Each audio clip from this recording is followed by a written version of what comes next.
What's up, everyone? Welcome back to the episode of NASCAR on MDK Inside Lines. I'm your host, Chuck Kraus, and today will be a special Xfinity edition for this weekend's Xfinity Series LTI Printing 250 from Michigan International Speedway. We have four stories to talk about, so let's get right into it with our first story of the day, and it refers around NASCAR when they announced on June 4th that they have partnered with Amazon Web Services. So what does a partnership mean exactly? It means that NASCAR will have more than 70 years of archival race footage, highlights anything within NASCAR's history with Amazon's cloud, I guess you could say. In a statement from Scott Page on JSki, it says that NASCAR will leverage Amazon Recognition, an AWS service that adds intelligent image and video analysis to applications to automatically tag specific video frames with metadata such as driver, car, race, lap, time, and sponsor, so the industry can easily search those tags to surface the most iconic moments from past races. By using AWS's services, NASCAR expects to save thousands of hours of manual search time each year and will be able to easily surface flashbacks like Dale Earnhardt's 1987 pass on the grass or Denny Hamlin's 2016 Daytona 500 finish, and quickly deliver these to fans via video clips on NASCAR.com and their social media channels. So basically, it's sort of like, it's not completely like WWE Network where all of the archival footage is based off of one site and you can view it in full. Well, it could change like that later in the future. Remember, a few months ago, I should say last year, NASCAR did say that they are looking into making a WWE Network sort of platform, and having all of this footage with Amazon Web Services could be a step into that direction, to having every single race in full for fans to enjoy. So this is a really good step into that direction. They already put out one video regarding, starting tomorrow, June 6th, they're going to start doing a This Moment in NASCAR powered by AWS, start at Michigan Speedway. So again, it's going to be more clips based instead of just full race videos that they're going to post on NASCAR.com or on their social media pages. But that could be the direction they're looking for heading to the future if NASCAR was supposed to build a WWE style network for the future. So that's great news, because now we can actually take a look at clips that are from the 80s and 90s and have better quality than 144 or something like that, because a lot of races, especially from 2000 on back, are really bad quality. At least the races that I've seen, really bad quality. So hopefully they can go from clips to full races later on and have it be enjoyed by NASCAR fans across America and around the world. Now, the next story is a very serious topic. It revolves around Xfinity Series drivers Noah Gregson's father. For those of you that don't know, Scott Gregson, Noah Gregson's dad, was involved in a fatal accident on May 30th. Now, that already is bad in itself, but what makes this even worse was the fact that he was drunk by the time when this accident occurred, so he was charged with a DUI. Now, this is where things get interesting, because according to state law enforcement officers are required to give a blood sample or a blood draw within 2 hours of the accident.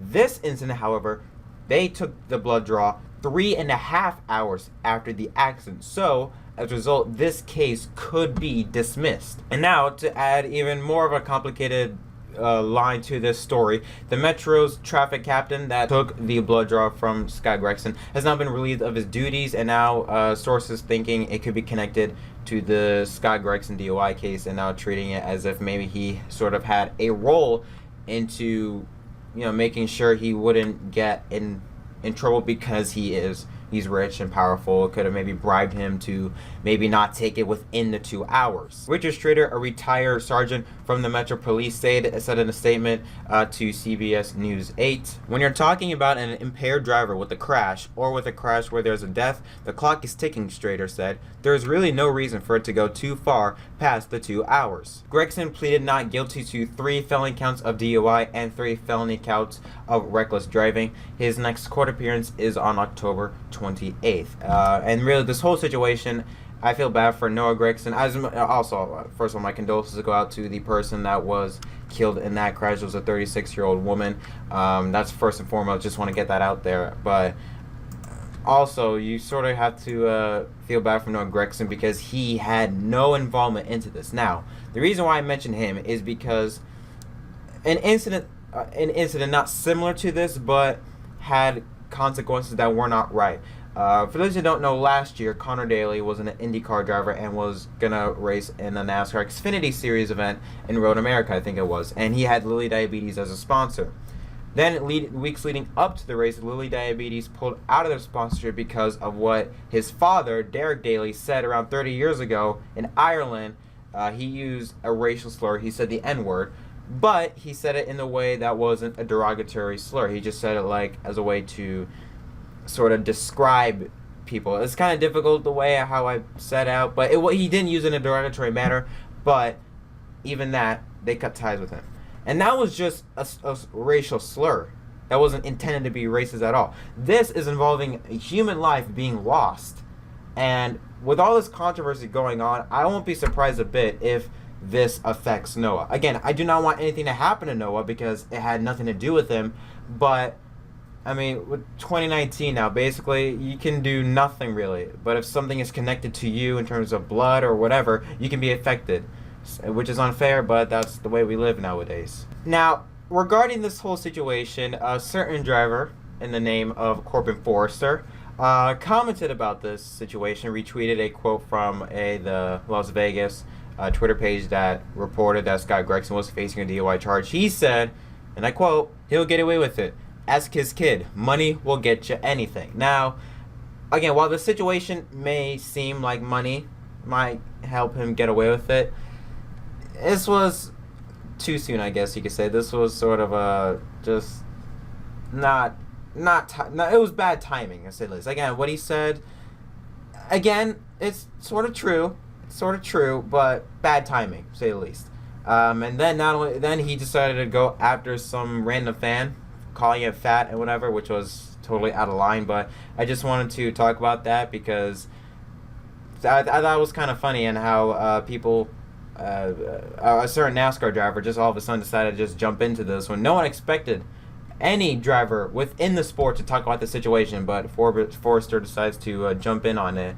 That I don't know, that's not a good look, Forrester, and it showed because he later deleted the tweets. The story revolves around Ross Chastain. Now, he runs in the Xfinity Series, and in the off season, he did say that he'll be running for the Xfinity Series Championship. However, this week, on Wednesday, on Tuesday, I think it was, he announced that he will no longer be running for the Xfinity Series Championship, and instead, he'll be running for the Truck Series Championship starting this weekend at Texas Motor Speedway. Now, the interesting about this is that because he made the switch now, when he races at Texas, he starts with 0. So the win doesn't count. All the points he earned from Charlotte on back, those don't count. Now, what Ross Chastain needs to do, he needs to win a race and be in the top 20 in points in order to make into the playoffs in 8 races. Now, the interesting about this is that the person that is 20th in points, which is Chad Little, or Jesse Little, I think it was, one of the little boys, he doesn't run the full schedule. So, and Ross Chastain will. So, it's going to be very interesting to see in these next 8 races if Chastain can come from 0 and somehow make into the top 20. And if he does, it just shows how you can miss 8 races and still make the playoffs. That's just unbelievable. But hey, I'm happy for Chastain. Hopefully he can make the run. Hopefully he can make it to the top 20 and win a race and make it into the playoff field. He will be driving for Nice Motorsports in the 38 truck for Truck Silverado this weekend at Texas. And finally, KCMG will continue their partnership with Richard Childress Racing. They will be in a multi-race deal between them and Tyler Reddick, and their first race will be actually this weekend at Michigan International Speedway. Let's take a look at the track the Xfinity Series will be heading to, which is Michigan International Speedway. It's a 2-mile D-shaped oval, 4 turns at the Brooklyn, Michigan track. Lap record was set by Joe Logano with a time of 37.157 or 193.772 miles an hour. Banking in the turns is around 18 degrees. The start-finish line has a banking of 12 degrees, or I guess you could say in the tri oval, and the back straightaway is 5 degrees. 250 miles make up 125 laps. Stage 1, Stage 2, 30 laps apiece. Stage 3, 65 laps. And the defending winner is Austin Dillon. However, he will not be participating in Saturday's race. Now let's take a look at the playoff grid following Pocono Raceway. 4 drivers currently are locked into the chase, or playoffs I guess you could say. I like to call it chase, not playoffs, but whatever. Christopher Bell leads away with 30 playoff points. Cole Custer with that win jumps to second on the grid, tied with Reddick with 28 points, and Michael Annett still with 7. Austin Cindric, the first one out, 158 points above the cut line. Justin Allgaier 6. Chase Briscoe in 7th, Joe Nemechek in 8th, Noah Gregson in 9th, Justin Haley in 10th, Ryan Sieg 11th, and Brandon Jones holds the final spot in 12th. Ross Chastain in 13th, now his name highlighted in yellow after his announcement yesterday. He will not be able to participate for a shot at the Xfinity Series Championship. So Greg Gaulding, if everything remains normal, he will move up to 13th in points, but currently he is 14th, 73 points behind. Brandon Brown 15th, 75 points behind. And Jeremy Clements 120 points behind in 16th. Let's take a look at the Xfinity Series schedule now for Michigan International Speedway. On Friday at 2 p.m. Eastern Time is Xfinity Series practice. That will be on NASCAR.com. Later that day at 3 p.m. Eastern Time, it will be Xfinity Series final practice. That will take place on FS2.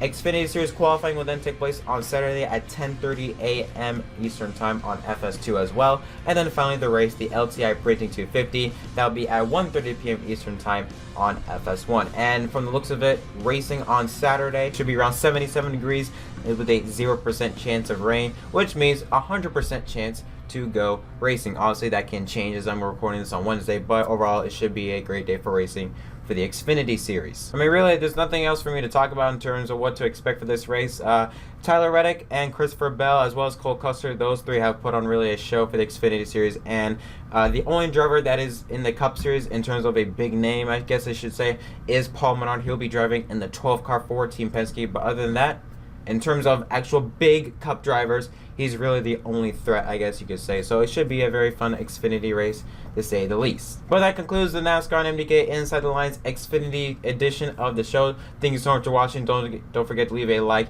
and subscribe for more. But until next time, I'm Jake Krause from NASCAR on MDK, and I'll see you guys in the next video.